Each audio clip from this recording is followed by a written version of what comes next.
Hey everyone, back again, Justin 80 with another review. This time we're doing Straight Outta Compton. And this film, that little backstory for you. I'm not really too big on the NWA group. I remember when I was little, I grew up with some of the music, like from my brother and all that. I'm older than him. Yeah, he so is. He grew up with most of it. I'm kind of it. freshly new on this kind of music. I've never been a really diehard fan of that. I mean, 90s I got into rap, but I didn't really care. I didn't really go into the backstories of rap artists until I got way older. But I was around the time of that, so yeah. I was anxious seeing the movie. I'm not really big into rap that much at all, like I used to be. But I do like some of the biographies they do with rap artists I like. Yeah, like 8 Mile. I like Eminem, 50 Cent. Yeah. I didn't care for fucking Biggie Smalls, shitty ass. Notorious. That was like everybody says. When you rate your rapper, I always run on the people putting Notorious as the worst. I'm glad I never saw that one. Yeah, it was really bad. It was nothing captured. I mean, a little backstory for you. I grew up listening to some rap music too. Wasn't really too big on it. Every now and then I listen to like some Eminem or 50 Cent and all that. So I grew up with some 90s rap music, but I mainly listened to a lot of other stuff. Yeah. But anyway, you were saying about the other. I'm the same way too. I've seen a lot of other biography movies about musicians, like 8 Mile, Get Rich or Die Trying. I never saw Notorious, but I heard it was bad. It was and then horrible. You got this one which come out, which is going to be produced not only by Ice Cube, who was in Dr. Dre, that were from the NWA, but you also got a guy who's also going to be directing the next biography, which will be about Tupac. Yeah, the next one, it's actually set, I think, for 2017, Tupac's. They're going to do Tupac's movie, and that's going to be interesting. But yeah. Anyway, going to this film, I really kind of had like little low expectations because I wasn't really too looking forward to it, but I just wanted to check it out, regardless. It was like I said, I'm not a big rap person. You're not really either. Yeah, but going into it, I actually really got into the story, Yep. Okay, because it's a biography about the group that started out with NWA in the 80s. One of them started out in Eazy-E starts out being like in a crack house or whatever. He starts out kind of Eazy-E. It starts out with the famous guys: Eazy-E, Dr. Dre, Bone, Lazy Bone. I think it's MC Guns. I think. I forgot that one. I forgot the other two. But it's Ice Cube, Dr. Dre.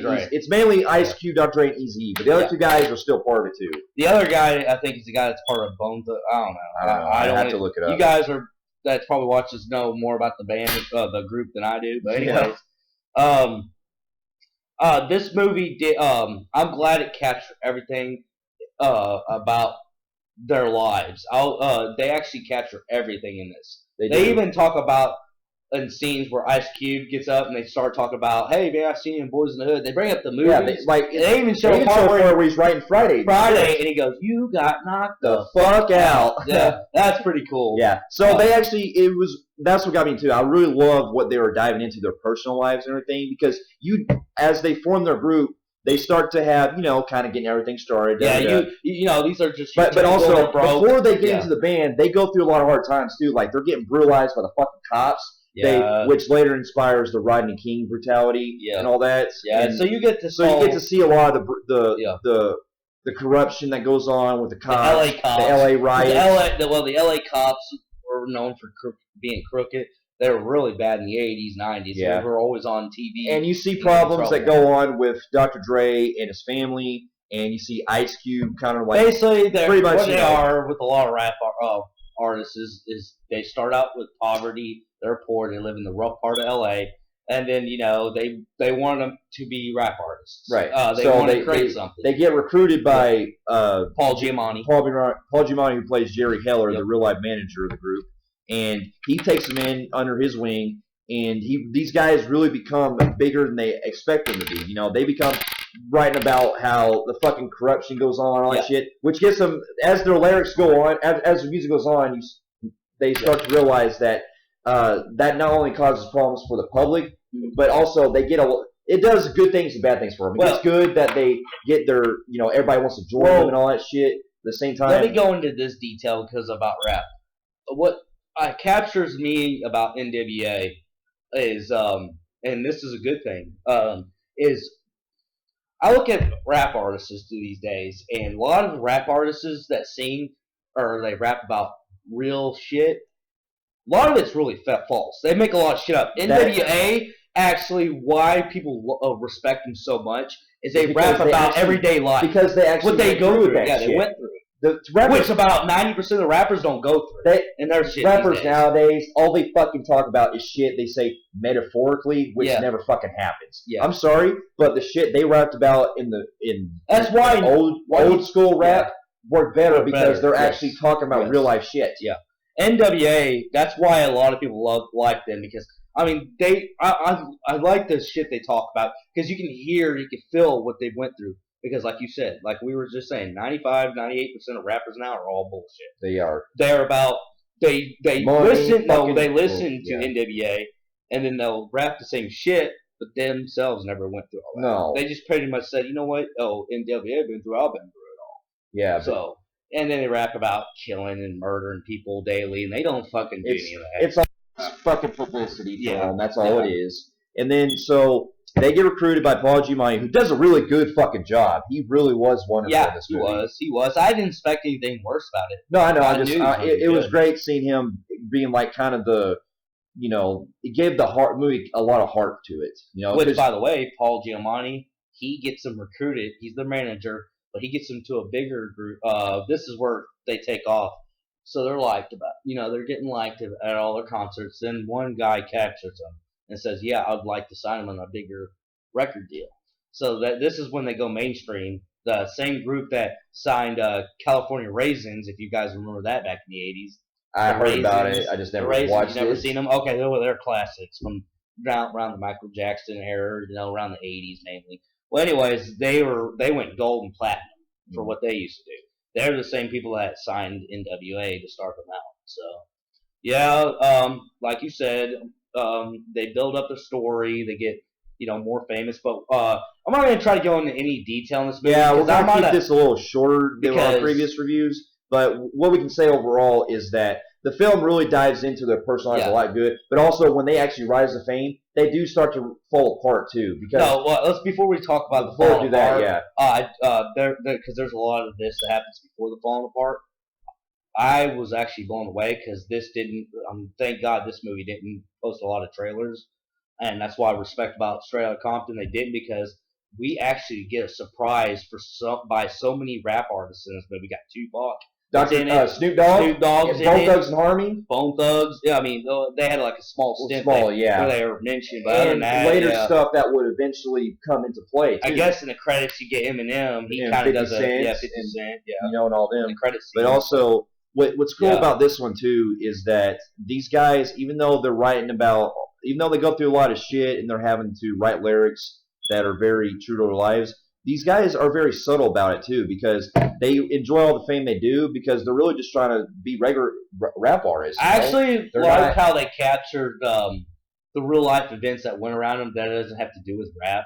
Like the scene where Rodney King beatings and the cops were which is later foreshadowed. Not indicted. So then you have him driving around through the LA riots and then it has like a really like a sad score playing and then you see like they have that scene where the Crips and Blood tie the rags together, and it's showing us a unity of one. I remember that. And we're gonna stand together as one from all this police brutality. I like that. That was a good touchy feel because you get that theme, you get that score plays really well with that. Kind of gets you a little emotional. Like, it does. Yeah, absolutely. And it really helps too because the guys that got to play the cast of NWA, they did really phenomenal. Oh my God! Especially the guy who played Ice Cube, his own son, O'Shea Jackson Jr. Yeah, he did really phenomenal. Oh my God! And he looks just like him. He looks like his fucking dad. I'm like, wow. But then again, you gotta give more credit to the people that hadn't got no relations, like the guy who played Dr. Dre. He looked kind of like him too. Yeah, Easy character, and the other two guys too, because the other two guys they actually had the real guys on. I want to tell you right now, off the charge, just so we're talking about this right now. When they do Tupac, please get the guy off the He Straight out looked. of Compton. That guy was fucking He amazingly sounded, looked like looked, him. and had everything going for Yeah. him in just a span of a couple of minutes. Yes. He did it perfectly. Yes. He did. I was like, holy shit, Tupac's back. Yeah. Now, the one that probably had the lack of looks, but he still sounded like him was a Snoop Dogg character. Yeah. He didn't look like him that much. But anyways, back in there, then you get the Suge, I think. Suge in there, yeah. And that guy's, really in real life, the guy was really brutal. He does. He has He's a lot of an assault ass. charges. And he, you kind of see him kind of playing like the dark villain type guy in there because basically what he is he's a guy who thinks he's entitled to take over and get rich off of something he didn't even create in the first of all. Then whenever he gets to with Dr. Dre and he thinks he can run shit, then he's like basically going to people that's on the team and say, I'll kill you, I'll kill your whole fucking family. So the guy, you see how brutal that guy was. He does. Yeah. He's like, well, you do what the fuck you want, but I'm gonna fuck you up here. Yeah, I'm gonna fucking. Then you get the scenes where like you said, NWA ends up breaking up.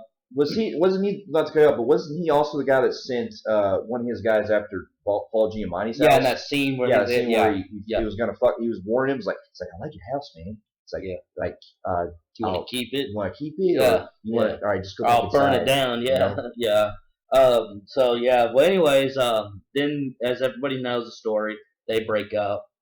Then when they broke up, it wasn't a good breakup. No, they pretty much went to war, where they dissed each other and rap. Yeah, because Ice Cube went by himself. He was doing his own solo. Well, there's a lot of bad business involved in this. Like when Dre decides to go decides to join with Suge on his label and everything. Yeah. And then all hell breaks loose because you realize this guy's just he's pretty much fucking you out of Paul Giamatti is fucking them out of their money. Easy. No, you don't get to that part yet, but he's actually, Eazy-E believes everything Paul Giamatti's saying, but Ice Cube catches on.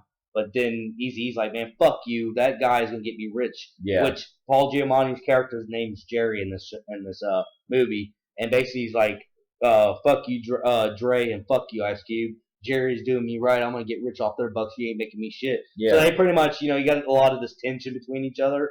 They go to war. And basically, they go to war. They do there's a lot of gunfights. There's a lot of ass kicking each other, beating the fuck out of each other at rap shows, and then like running backstages and beating the shit out of each other. There's a lot of tension between everybody. There's a lot of battle between rap music. They dig a lot of deep in the stories, but I also like how the timeline of outside shit like Rodney King's beaten and all this other stuff that's added on. It's actually symbolized in certain scenes too. What I like about is when that shit is when they're not just paying attention to the rap game. They're actually showing what was really going on in the world during NWA's when they were together.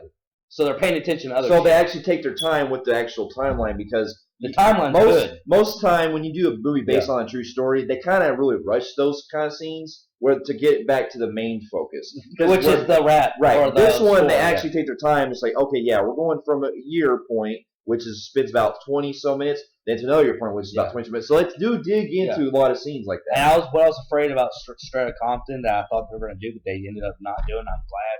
Was I thought they were going to focus just on the rap part and not so much as the like a story. musical. But believe it or not, the rap part is only like just a small portion of what they were really trying to do. This one. They actually went very story. What was going on. Ice Cube pretty much spilled everything. Wanted to show them what they went through as people, like in the background. Yeah. Exactly. And he wanted to show us the dirty side of rap business. And not gonna spoil anything, but for those who probably know the story about NWA, it's pretty obvious. But it does get very emotional too. What these guys go through in the very end. Yeah. Especially when it happens, when what causes them to actually break up completely. It really gets you it gets you to the heart. Yeah. So basically, you do this. Ice Cube, he's doing his own thing. He's getting richer. Dr. Dre, he's doing his own thing. He's getting richer. Eazy-E, he takes the most emotional impact. He loses money because he finds out Giamatti, his character, is taking all his money. He loses his home. He starts fucking with nasty ass hoes. He gets into drugs. He just flatlines. He hits rock bottom. So then he starts seeing everything and realizing that Dre and Cube are right. That Jerry fucking ruined ruined them all. And he wanted to come back and try to get them all together. You get that, but it's a little too late, as everybody knows the real story is he ends up getting AIDS. Yeah. Yeah, he collapses at when they were just coming back to rehearse and everything. He collapses, and then he's only given like so 6 much. months. Yeah, 6 months to live. Yeah, and then he dies. Yeah, and they really captured the real scene from night. They actually showed the real footage of him dying. They put that in the movie. That's a real scene where they do the candle lighting. That's a real fucking. Yeah, I remember that part. Yeah, that's actually a video cam scene. Yeah, and then wow. And then as the film ends, we do see the emotional triumph that comes with all the main guys, and in the very end, they show real life footage of the real, Ice Cube and all of them, and what they went through and everything, and the other artists that were influenced by them, like Eminem, 50 Cent, both of us in Harmony. I think was 3 6 Mafia inspired by them. Oh no! Oh, I'm sure they did, but they're not mentioned in the okay, never mind. Story. And just Tupac and all them, and the real Tupac, yeah. So I mean, it was a really great emotional impact how the film ended too, and it was long. It was like 2.5 hours, I think. Yeah, it was a pretty long movie. So overall, I would would really give this movie a lot of praise. It's one of the best, one of the better movies based on true story movies. No, let me say this: musical kind of, or it's the best music artist film. No, it's the best movie. It's the best written hip hop biography movie I've ever seen. Yeah, I mean, I'm not trying to say I hate 8 Mile or any of them. 8 Mile and all them. 8 Mile is my fun favorite. But as far as really story driven, Straight Outta Compton is probably the best. Yeah, it's one of the better ones I do like, and I really enjoy. Well, keep in mind I haven't really watched all of Get Rich or Die Trying, so I have to rewatch that one. But I would put this up there as being a tad bit more than 8 Mile because they do capture a lot more of the real story. Mm-hmm. But so I'm gonna have to give this one probably. For performances, spot on, very wonderful. Oh yeah, the intensity, 100%. The intensity of the story, the way that everything's come in the end, very well written, very well directed, everything. So what I'm going to do is I'm actually going to give this movie an 8.5 out of 10. Very well directed, very great movie. Yeah, even the phenomenal job. And I'm the guy. If I'm saying it correctly, I'm glad the guy's going to take over for Tupac because the guy that did this movie is very well known for writing. And well, not to cut you off, but the next movie he is going to be directing, as far as I know, it's actually going to be Furious 8. Well, I'm not saying... No, I'm just saying the next movie's doing it. Well, obviously, because Tupac isn't set to be made until 2 more years. Okay, yeah. I'm just saying. Obviously, anyway, the next movie. But I'm saying as in rap, he's actually going to be doing Tupac, which I'm anxious about. Well, another thing, too, I do like that I actually really got into the rap music in the film. Like, I'm actually got into the NWA. Oh, yeah, I love Gin and Juice was played in there. California.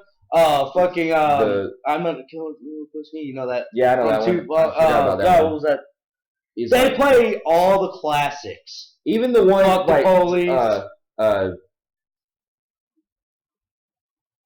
You got the one that Dr. Dre collaborated with Snoop Dogg on. Fuck, what was it called? I'll have to think of it for a minute. But anyway, can't remember these songs. The music was really catchy. You know, they capture all the great, the classic NWA songs that we know. NWA, Snoop Dogg, Dr. Dre. They captured every one of those rappers' most favorable music. Yeah, especially Tupac's. Yeah, definitely. Yeah. So I say really check it out. I'm gonna give it. I gotta give it a grade. I'm gonna give it probably. I'm gonna have to say I'll go with him on this one, 8.5 out of 10. Yeah. I almost want to give it an 8.0, but I feel like all I'd be doing was just really shitting on the acting because it was that good. So I'm gonna have to move up to 8.5 out of 10. Yeah. It's really a recommended movie. Hell of a great story, and it's gonna be up there and probably in my top 10, top 12 favorite movies of the year. Yeah, me too. It is definitely up there, as far as mine. Not too high, but like still. And the reason why I won't be that high is, like I said, as a guy who listens to stuff, you got to think I listened to shit whenever I was younger. I'm not into the music, but I do respect the culture. Yeah, I do too. I mean, I'm not really too big on rap, but I respect the hip hop genre and what they did.